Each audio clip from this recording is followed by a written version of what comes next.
पत्नी की ये तीन गुप्त चीजें पति को बेशर्म होकर ले लेना चाहिए, जिससे पति होगा करोड़पति और होगा माला माल। तो दोस्तों, इस जानकारी को विस्तार से जानने से पहले हे माता रानी के चैनल को जिन भाइयों और बहनों ने सब्सक्राइब नहीं किया वो फटाफट सब्सक्राइब कर रहे हैं। माता रानी आपका भंडार भर देंगी, आपके घर में कभी धन दौलत की कमी नहीं होगी। तो दोस्तों, आओ चलते हैं, विस्तार से जानकारी देते हैं कि पत्नी की कौन सी तीन गुप्त चीजें पति को जरूर लेना चाहिए। इस विस्तार से जानकारी से पहले दोस्तों, एक श्रद्धा भाव से आपको कमेंट बॉक्स में जय माता दी अवश्य लिख दे। दोस्तों, आपकी मनोकामनाएं पूरी होंगी। तो दोस्तों, इस जानकारी को विस्तार से देने से पहले हम आपको पहले एक कहानी के माध्यम से दोस्तों बताते हैं कि दोस्तों, एक गांव में एक बूढ़ा आदमी रहता था।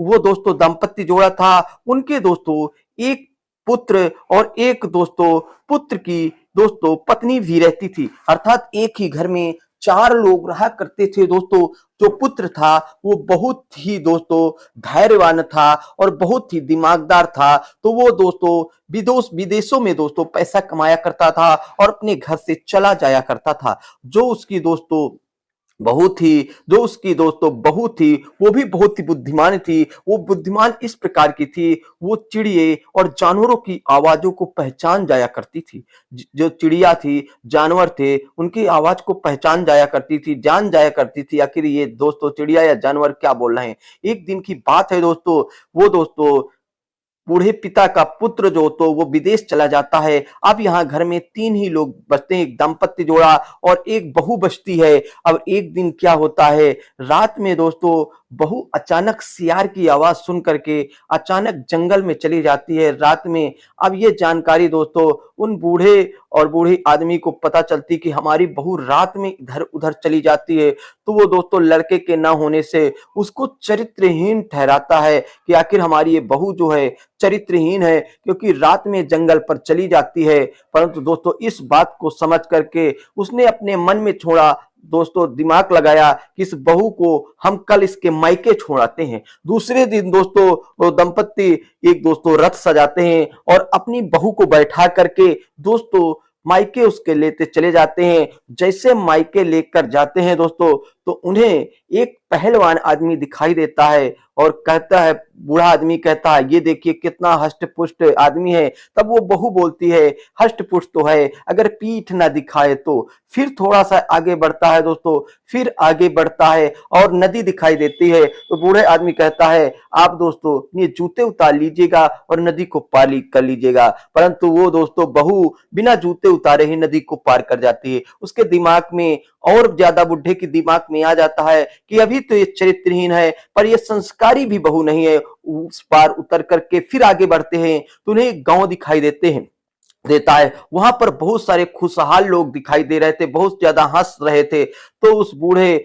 आदमी ने कहा कि देखिए यहाँ का कितना अच्छा वातावरण है, यहाँ के लोग कितने हंसी खुशी से रह रहे हैं। दोस्तों यहाँ पर तब फिर से दोस्तों बहू कहती है, अगर उजड़ ना जाए तो। उसके बाद फिर आगे बढ़ते हैं। फिर आगे बढ़ने के बाद दोस्तों उन्हें बहुत ज्यादा धूप लगती है। बूढ़ा आदमी रथ को रोक कर दोस्तों एक पीपल के या बरगद के वृक्ष के नीचे बैठ जाता है, पर बहू दोस्तों वहां पर नहीं बैठती, दूर जाकर बैठ जाती है। दूर जाकर बैठने के बाद थोड़ी देर बाद फिर से चल देते हैं। उसके बाद दोस्तों उनका गांव ननिहाल दिखाई देने लगता है, बहू का ननिहाल। वहां पर उनके मामा मिल जाते हैं और मामा मिलने के बाद ये कहते हैं, हाल चाल ठीक है, बस इतना पूछने के बाद आगे बढ़ जाते हैं। फिर उन्हें धूप लगती है और एक दोस्तों उसकी छाया पर, एक बबूल की छाया पर बैठ जाते हैं। और बबूल की छाया पर बैठ जाते हैं तो वो दोस्तों बहू है वो रथ की छाया पर बैठ जाती है। और रथ की छाया पर बैठने के बाद दोस्तों एक कौवा काए काए करता है। एक कौवा बहुत काऊ काऊ करता है। वो समझ जाती है कि आखिर ये कौवा क्यों काऊ काऊ करता है, हम आपको बताते हैं। क्योंकि पशु और पक्षियों की आवाज बहू अच्छी तरह से जानती थी। तो वह मन में कहती है, जाओ काऊ काऊ मत करो। एक दिन सियार बोल रहा था और वो कह रहा था कि जाओ एक मुर्दा दोस्तों पूरी जेवर के साथ पूरे बहा चला जाता है, उसको उतार लाओ और हम उतार कर लाएं रात में, तब तो हम चरित्रहीन ठहराकर आज मायके पर छोड़ी जा रही हैं। अगर तुम जो बता रहे हो कि बबूल के नीचे सोना गाड़ा है, अगर इसको भी हम करेंगे तो हम क्या ठहरे जाएंगे। ये बात पूरे बुढ़ा ससुर जो है सुन रहा था। वो फटाफट दोस्तों देखता सुनता है, फटाफट दोस्तों उसी दोस्तों बबूल के वृक्ष के नीचे सोना पूरी तरह से खोदता है। और दोस्तों फिर उसके दिमाग में आता है कि आखिर हमारी बहू चरित्रहीन नहीं है। तुरंत कहता है, बहू हमसे बहुत बड़ी गलती हुई है, आप चलिए, तुरंत लौट चलिएगा। बहू फिर से रथ पर बैठती है और चल देती है ससुराल के लिए। तब रास्ते में तो ससुर जो है पूछता है कि आखिर आपने एक जवाब दिया था, आप नदी में बिना दोस्तों चप्पल जूता उतारे क्यों पार कर गई थी। तब दोस्तों बहू ने उत्तर दिया, हम इसलिए पार कर गई थी कि कोई विषैले जंतु रहते हैं, कंकड़ पत्थर इत्यादि नदी में रहते हैं, अगर लग जाएंगे तब क्या होगा। तब दोस्तों ससुर ने कहा, हमारी बहू बहुत ही ज्यादा बुद्धिमान है। उसके बाद फिर थोड़ा सा आगे बढ़ करके फिर दोस्तों ससुर ने कहा, आपने एक जवाब दिया था, जब हमें एक पहलवान मिला था तब उसने जवाब दिया था अगर पीठ ना दिखाए तो उसने जवाब दिया, बहू ने कहा हाँ, अगर पहलवान अगर जीत जाता है, अगर दोस्तों रण में पीठ दिखाकर पीछे नहीं आता, उसे ही पहलवान कहते हैं। और केवल हष्ट पुष्ट शरीर से कोई पहलवान नहीं बन जाता। बहू की इस बात को सुनकर के ससुर बहुत ज्यादा खुशी होता है और फिर आगे बढ़ जाता है और कहता है कि आपने एक और बहुत बड़ा जवाब दिया था कि जब हमने कहा था इस गांव के लोग बहुत ही ज्यादा खुशहाल हैं, बहुत ज्यादा अच्छी खुशी से रहते हैं, तब बहू ने जवाब दिया, हाँ खुशहाल तो हैं, परंतु दोस्तों अगर कोई मान सम्मान से कोई अतिथि आता है, उसे बैठा करके उसे पानी पत्ता न कराया जाए। हम लोग जा रहे थे, किसी ने ये तक नहीं कहा कि आओ बैठो,